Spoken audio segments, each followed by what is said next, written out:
एक और false flag का आपने तस्करा किया, तो फॉल्स फ्लैग से हमें अपना हमसाया ज़रूर याद आता है, भारत। हाँ, मास्टर्स। तो उनकी तरफ से कुछ अरसे से हमने देखा है कि बयानबाजी का सिलसिला शुरू है। चले उनके जो पॉलिटिशियंस हैं वो तो बयानात देते हैं, धमकियां देते रहते हैं, उनके जो आर्मी ऑफिशियल्स हैं वो भी बढ़ चढ़ के कुछ दावे करना शुरू हो गए हैं, जिससे वो याद आता है कि एक मुक्का लड़ाई के बाद उन्हें याद आ रहा है। राजनाथ सिंह जो डिफेंस मिनिस्टर ऑफ इंडिया हैं, वो सर क्रीक का तस्करा कर रहे हैं कि पाकिस्तान सर क्रीक पर कोई मिस एडवेंचर करेगा तो ऐसा जवाब देंगे, तारीख और जोग्राफिया बदल जाएगा।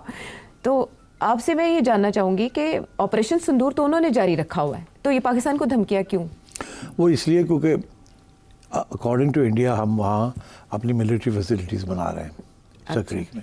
अच्छा, सर क्रीक जैसे कश्मीर है ना, सर क्रीक बड़ा पुराना एक डिस्प्यूटेड एरिया है और वहाँ लड़ाई झगड़े भी हुए हैं हमारे पहले, और नेगोशिएशंस भी हुई हैं, आर्बिट्रेशन भी हुई है, और मगर मसला हल नहीं होता। ठीक।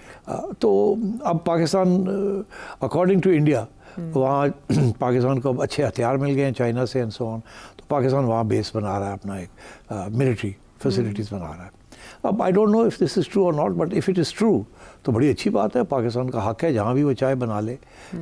और अगर वो डिस्प्यूटेड एरिया है तो all the more reason, because जिस किस्म का मूड इंडिया का है वो तो यही सारा वक्त धमकी दे रहे हैं। अभी फिर नरेंद्र मोदी ने ये कहा कि जी ऑपरेशन सिंदूर जो है वो जारी है और हम किसी वक्त ये कर सकते हैं। और वो बिहार के इलेक्शंस है ना, तो धमकियाँ पाकिस्तान को ही दी जाएंगी, तो वो धमकियाँ भी आ रही हैं। ऑपरेशन सिंदूर को भी आगे बढ़ाया जा रहा है। फिर उनके चीफ जो फजूल बातें शुरू कर दी हैं, जी हमने 7 गिरा दिए, हमने ये कर दिया, मतलब 4 महीने बाद उसे हम याद आया कि 4 गिराते हैं 5 गिरा। तो मतलब ये सारा के सारा इलेक्शन की तैयारी है, क्योंकि नरेंद्र मोदी के पास anti Pakistan anti Muslim slogan के अलावा है कुछ नहीं। तो अब उसको फिर से रिवाइव करना था, तो इसलिए ये सारा कुछ हो रहा है। और ये सर क्रीक के ऊपर अब इनको याद आ गया कि पता नहीं सर क्रीक में क्या हो रहा है और क्या नहीं हो रहा, तो इसीलिए उसके ऊपर तवज्जो दे रहे हैं कि हम ये कर देंगे वो कर देंगे। तो I would pay not much attention to it. अलबत्ता ये ज़रूर है कि वहाँ भी फॉल्स फ्लैग हो सकता है कि किसी किस्म की चीज़ कि जी पाकिस्तान की तरफ से ये अग्रेशन हुई है वहाँ सर क्रीक के अंदर, और हम उसकी रिटेलिएशन कर रहे हैं, ये भी फॉल्स फ्लैग है ना, प्रोवोकेशन। तो इसलिए I think we should be careful कि सर क्रीक में India should not try and take advantage of the situation. इस पे ISPR की तरफ से भी रिस्पांस आया, बड़ा ज़बरदस्त रिस्पांस आया। उन्होंने कहा है कि भारत दोबारा तसादुम चाहता दिखाई देता है, भारत को भरपूर पुरज़्म और बिला तकल्लुफ़ जवाब दिया जाएगा, भारत के दूर दराज हिस्सों तक ज़रब पहुंचाएंगे। इससे पहले भी DG ISPR ने एक इंटरव्यू में कहा था कि भारत को हम मशरिक़ की तरफ से हिट करेंगे। तो दोबारा से इस तरह के बयानात देना पाकिस्तान को प्रोवोक करना है? नहीं, प्रोवोक तो वो कर रहे हैं ना पाकिस्तान को। वो कह रहे हैं कि जी हम तो पाकिस्तान को नक्शे से उड़ा देंगे, जी जोग्राफिया बदल देंगे, तारीख बदल देंगे। हाँ। तो फिर इसी किस्म का जवाब आएगा ना। और ऐसे में आपको लगता है कि कुछ हो भी सकता है? मैं समझता हूँ बिल्कुल कॉन्फ्लिक्ट हो सकती है वहाँ, और वो कॉन्फ्लिक्ट है इंडिया शुरू करेगा और प्रिटेंड ये करेगा कि हमारी तरफ से हुई है फॉल्स फ्लैग, क्योंकि हमारा कोई इंटरेस्ट नहीं है किसी किस्म का कि कोई कॉन्फ्लिक्ट हो। हम इस वक्त तवज्जो दे रहे हैं अपनी जियो इकोनॉमिक्स को और जियो स्ट्रेटजी को, हम मिलिट्री कॉन्फ्लिक्ट्स की तरफ से हट रहे हैं। सो इट्स इंडिया जो कि ये इश्यूज बना रहा है। तो इसलिए आई थिंक हमें ख्याल रखना चाहिए कि वहाँ सर क्रीक में अब कोई फॉल्स फ्लैग ना हो जाए, क्योंकि वो कह रहे हैं ना कि उन्होंने फोकस कर दिया सर क्रीक के ऊपर, और अगर आपने ये किया और हम ये कर देंगे वो कर देंगे ये कर, तो इसका मतलब है अगर फिर कुछ करना हुआ तो वो फॉल्स फ्लैग ना वहाँ कुछ कर दें। So we need to be very careful. अच्छा, इसमें पाकिस्तान के ऊपर चढ़ाई करना या ऐसे बयान देने का मकसद भारत का अंदरूनी दबाव भी है, जो टैरिफ को लेके उसको सामना करना पड़ा है, या मजीद ब्रिगेड को हम देख रहे हैं, TTP को देख रहे हैं, और बलूचिस्तान में जो और ग्रुप्स हैं इस तरह के, उनके को लिस्ट में अमेरिका की भी दहशतगर्द तंजीमों की लिस्ट में शामिल कर लिया गया। चाइना की तरफ से भी एक पुश है कि इनको आप एनलिस्ट करें। तो ये दबाव भी भारत के अंदर मौजूद है, जिसकी वजह से पाकिस्तान को इस नौइयत की धमकियों का सामना करना पड़ा है। हाँ, ऐसे ही है ना। बलूचिस्तान और KP में जो देखिए, भारत के पास जो लेवरेज है वो यही है ना, TTP और BLA। इसीलिए ये जो तंजीमें इनकी तरफ से तेज़ रफ्तारी अब हो गई है, they are taking more, giving more attacks. तो और उनके पास क्या है? कुछ भी नहीं है। उनको पता है कि अगर वो और कुछ करेंगे मिलिटरीली तो हम रिस्पॉन्स करेंगे। यहाँ हम डिफेंसिव है, बिकॉज हमारे लिए ऑप्शन क्या है? हमारे लिए ऑप्शन यही है ना कि हम अफ़गानिस्तान जाके और BLA के ऊपर बमबारी करें और हम TTP के ऊपर बमबारी करें। वहाँ तो और मुख्तलिफ़ किस्म के मसले हैं ना वहाँ तो, इफ़ यू डू दैट। सो इसलिए वो भी सेलेक्टिवली करना पड़ता है, बड़ी केयरफुली करना पड़ता है। तो इसलिए आई थिंक भारत ने उधर ज़्यादा तवज्जो देनी है।